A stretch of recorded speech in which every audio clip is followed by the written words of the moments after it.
Muy buenos días tengan todos ustedes, qué gusto poder estar juntos. En esta ocasión quisiera hablar acerca de la ficha de análisis del proceso cognitivo, lo cual es una estrategia de autorreflexión a la forma en cómo aprendemos. Está basada sobre la teoría de Jean Piaget, entonces es plenamente sobre procesos cognitivos y es importante entender cuál es el sentido de ella para poder hacerla adecuadamente. El objetivo que vamos a tener, tal como estamos poniéndolo aquí en esta diapositiva, es que como resultado, a la luz de la experiencia que has tenido de aprendizaje, puedas autoevaluar los aspectos importantes de tu proceso cognitivo, resaltando aquellos que te han permitido alcanzar el logro de los objetivos de aprendizaje propuestos. Normalmente cuando aprendemos no reflexionamos sobre las formas en que aprendemos, no reflexionamos acerca de los elementos, las situaciones que fueron relevantes en nuestro proceso de aprendizaje y lo que queremos entonces es llegar a este nivel de reflexión. Vamos a hablar de 5 etapas y la primera de ellas entonces tiene que ver con la asimilación del conocimiento. Toda nueva cosa que estamos aprendiendo, toda situación que es novedosa para nosotros, dice Jean Piaget que hay dos invariantes y una de ellas, la primera, es la asimilación que tiene que ver con las cosas nuevas. Y la primera pregunta es muy sencilla, ¿consideras que el conocimiento que tuviste fue fácil o difícil de aprender? Y es relevante entonces meditar cómo lo que nosotros aprendemos se vuelve fácil o difícil dependiendo de nuestras experiencias previas. Te voy a pedir que por favor realices entonces un listado de los términos que han sido nuevos para ti y los puedas calificar del 1, siendo el 1 el más fácil y el 5 el más difícil, y de esa manera comiences a generar una estructura, una secuenciación de lo que son los niveles de dificultad en los conocimientos que has tenido. El siguiente aspecto tiene que ver con la acomodación del conocimiento, o sea, ¿qué hacemos con el conocimiento previo que ya teníamos? ¿Cómo organizamos entonces nuestras redes semánticas de tal forma que el conocimiento nuevo se integre y tenga un sentido significativo con los conocimientos que previamente teníamos? Entonces, te preguntaría qué conocimientos previos tenías que te ayudaron a aprender mejor.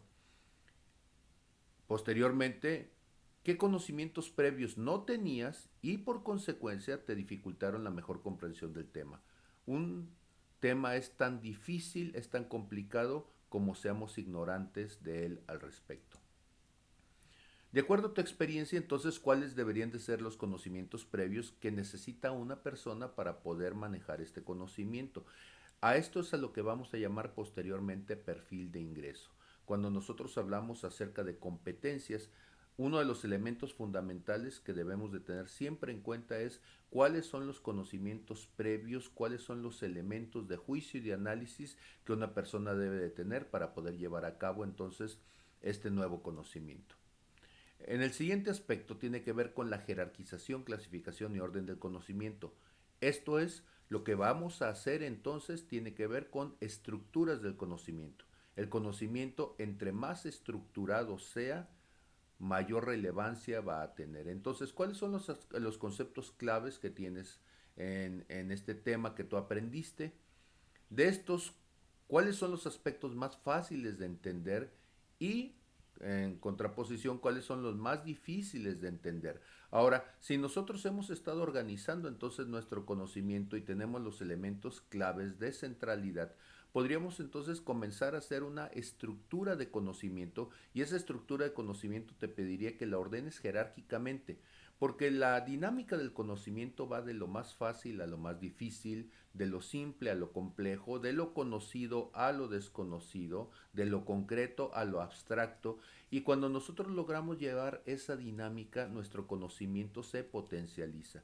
Y entonces ordena los conceptos claves, elabora un mapa conceptual, un mapa mental, un mapa semántico, la forma en que para ti sea más fácil, pero dibújalo de tal forma que puedas visualizar la estructura del conocimiento que has ido logrando. Esto te ayudará entonces a tener más claro cuál es la forma, la relación, el impacto de un elemento sobre los otros en la estructura de conocimientos. Elabora ahora una ruta crítica acerca de cómo se debe de ir desarrollando la comprensión de este conocimiento para que una persona que es nueva en el tema pueda comprenderlo con mayor facilidad. Esto es lo que en educación llamaríamos una secuencia didáctica. Una secuencia implica entonces dónde comienzo, qué procedimientos, qué pasos, qué conocimientos debo de ir generando, cuáles son las estructuras lógicas para llegar entonces a una consecuencia final. Entonces, en esta relación de causa-efecto, ¿dónde comienzo y dónde termino para poder estructurar este conocimiento? En el cuarto aspecto, hablaríamos sobre contextualización, aplicación y uso del conocimiento. Te preguntaría entonces qué ejemplos de la vida cotidiana le pondrías a alguien para que entendiera mejor el tema. Cuando nosotros logramos contextualizar nuestro conocimiento y logramos entonces referenciarlo con aspectos que tienen con nuestra vida diaria, el conocimiento se vuelve de mayor significación. Si tú recuerdas, en la taxonomía de Bloom, el segundo nivel de uso del conocimiento tiene que ver precisamente con la capacidad de poder traducir un conocimiento del lenguaje técnico no personal, no es lo que yo dije, es el lenguaje del diccionario, a mi lenguaje personal. De esta manera, entonces, en estos contextos cotidianos, yo puedo trascender al siguiente nivel, que es la identificación de ese problema, de esa situación en mi vida diaria para poderla utilizar. También te preguntaría qué material didáctico o recursos auxiliares se pueden utilizar para la mejor explicación de este tema. Si tú analizas y revisas estas cosas durante el proceso en que tú estás desarrollando entonces un nuevo tema, esto te va a ayudar a poder estructurarlo de una mejor manera. ¿En qué situaciones de tu vida tú podrías aplicar este conocimiento? Cuando nosotros hablamos de aprendizaje significativo, según Auswell, de lo que estamos hablando es precisamente de estas circunstancias que me permiten que el conocimiento sea catalogado por mi cerebro como algo útil, como algo relevante que me puede ayudar a resolver situaciones. Te pediría que elabores entonces un listado de posibles situaciones o problemas en las cuales tú vas a tener entonces la posibilidad de utilizar esos conocimientos. Uh, y por último, en el quinto aspecto es qué nuevos retos y expectativas te plantea lo que has aprendido, porque ahora vamos a hablar de trascender. La metacognición implica ir más allá de lo que me ha sido dado.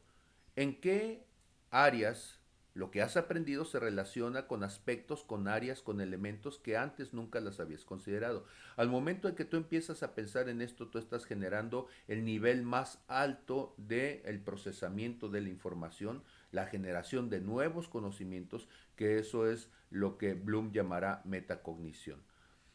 Eh, cuando tú lo tengas listo y si lo puedes subir a la plataforma, al medio de interacción que vamos a tener, será excelente. Para cualquier cuestión, dejo mis medios de contacto aquí indicados para que entonces puedas ponerte en contacto conmigo en caso de cualquier duda. Muchas gracias y hasta luego.